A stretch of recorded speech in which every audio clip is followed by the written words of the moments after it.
When you are performing statistical inference, comparing means, there are two important assumptions, and that is normality and equal variances.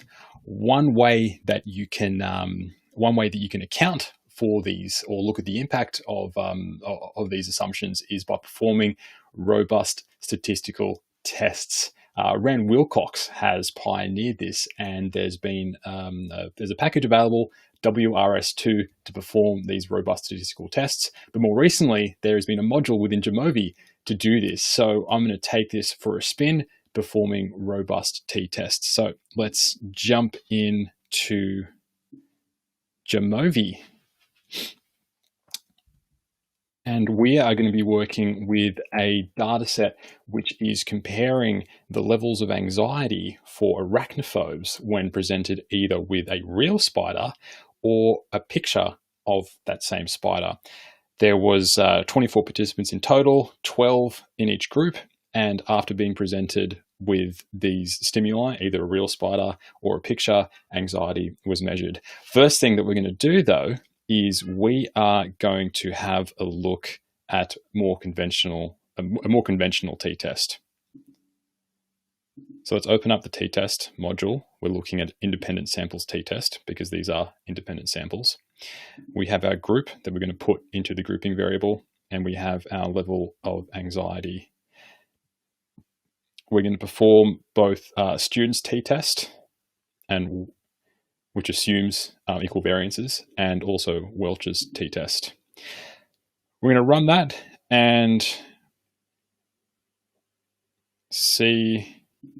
put some plots together and see what our results are doing this conventional test and a conventional independent samples t-test, comparing these two groups.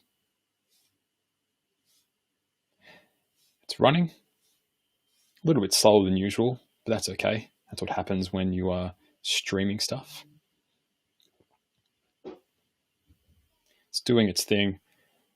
If you haven't seen Jamovi before, I highly recommend it. It's free. You can also share your analysis quite easy, and there's syntax mode, so it's very easy to share the code for your colleagues who are using R.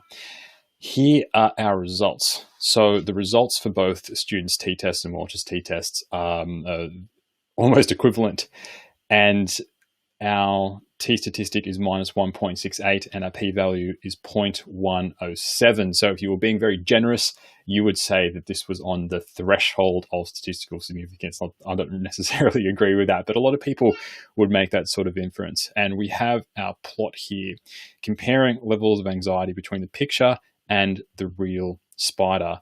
So although the mean is both the mean and the median is higher when presented with the real spider, there doesn't seem to be a significant difference, or the significant difference isn't a heck of a lot, isn't very convincing. There is our conventional test.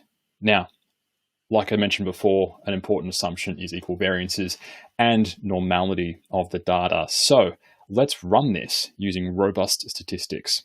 To get this, you click on the, if you haven't already, you click on the modules menu and Jamovi library, and then you can see all the modules which are available. I have the Walrus package already installed, so it's in the installed area, but if you don't, you will find it in available, and then you install Walrus that way. Let's click on this and then click on, first before we do that, let's make some box and violin plots, which is a much more instructive way of visualizing your data, because you can see the individual data points, which can hide when you are using these more conventional plots. Split by group. No, wrong one. Group goes here.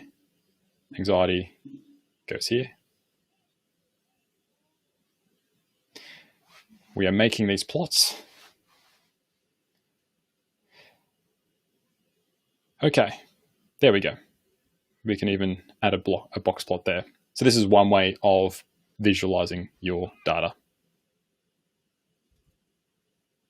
Same as before when it came to the box plots, but if we remove that, we can see what our data looks like. Seems to be one. I'm not sure whether you'd argue that's an outlier, but there are some extreme values or more extreme values for the real spider group. Like I said before, normality is a potential issue. So by running robust statistics, we can see the impact of any differences in normality or variances. Let's go to our main analysis, independent samples t-test. Grouping variable is group, and our dependent variable is anxiety. Now we are running our test to see. Remember before, our p-value was about, our t-statistic was 1.6. Let's scroll up and see. 1.6, and our p-value was 0.11, just over what would traditionally be classified as on the threshold of statistical significance. Now, when we run our robust statistical test, we have a smaller t-statistic of 1.3, and our p-value is 0.22. So there is quite a difference, which, if this sample size was 2 times, 3 times, 4 times the size, I doubt there would be that much difference. But when you have smaller sample sizes, any differences in distribution and variances will have a much bigger impact. So this wouldn't be convincing. If I was a reviewer and I saw a small sample size like this, I would actually recommend for them to run robust statistics to see what the impact of these things are. There we go. So that is how to do it in Jamovi, and let's have a look to see how it is run within R. But before I do that, I'm going to share my screen and bring up R.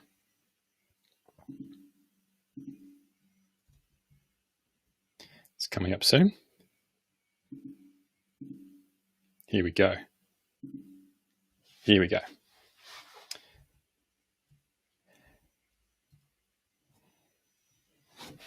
Okay, so the library is called, or the package is called WRS2. I already have it loaded, but I'm just showing it here for illustration's sake.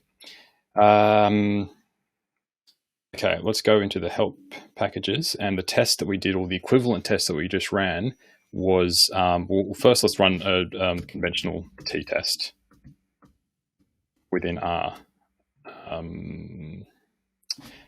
Actually, let's load the data set first. It's called Spider, and it's part of WRS2. See what it looks like. Same as before, picture, real spider, anxiety. Okay. T-test, data set, variable, data set, group.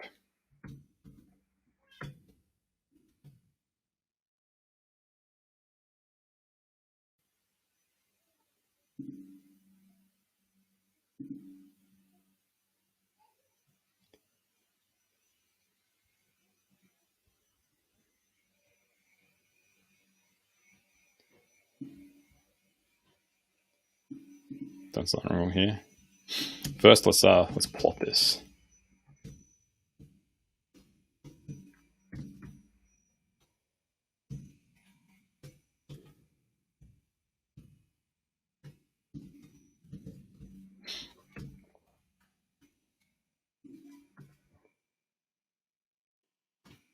Oh, wrong way around.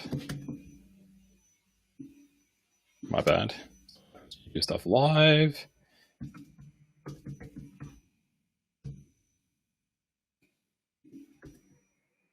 There we go.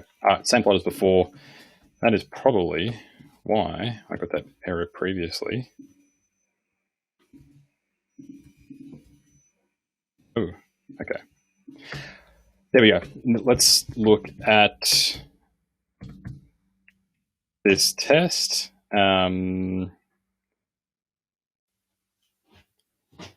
Check the documentation.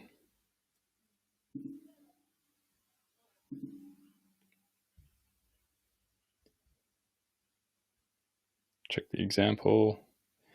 I don't remember off the top of my head, but that's all right. There we go.